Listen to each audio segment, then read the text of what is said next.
Et d'abord ce chiffre, révélé par un sondage IFOP, 65% des Français seraient favorables au regroupement des deux Savoies en une région unique. Cette proportion a progressé de 10 points en 25 ans. Elle démontre, selon les analystes, que la décentralisation n'est plus l'apanage des militants régionalistes.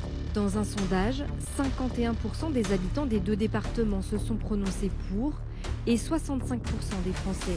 Une satisfaction pour le mouvement Région Savoie qui porte ce combat depuis 1972.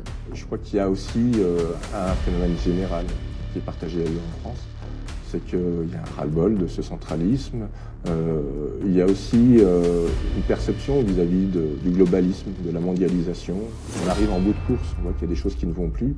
Et on va se réfugier aujourd'hui vers son identité, vers ce qu'on est vraiment. Merci à toutes et à tous. Je vous remercie. Moins de 27 jours. Le bail le plus court de la Ve République.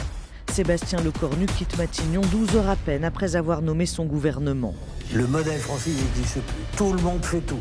Le département, la CAF, la CNAM, Action Logement, la ville, l'agglo, la métropole, enfin tout ça est un... Bon, il va falloir réorganiser notre pays.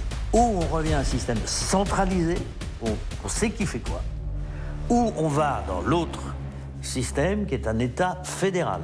Dit autrement, il y a 20 grandes provinces métropolitaines plus nos provinces d'outre-mer. À la clé, des économies substantielles. L'OCDE l'a chiffré à 90 milliards, moi je l'ai chiffré à 150. Bon. Parce qu'il y a plein d'économies induites. En ce lundi matin, les conditions n'étaient plus remplies pour que je puisse exercer ces fonctions de Premier ministre.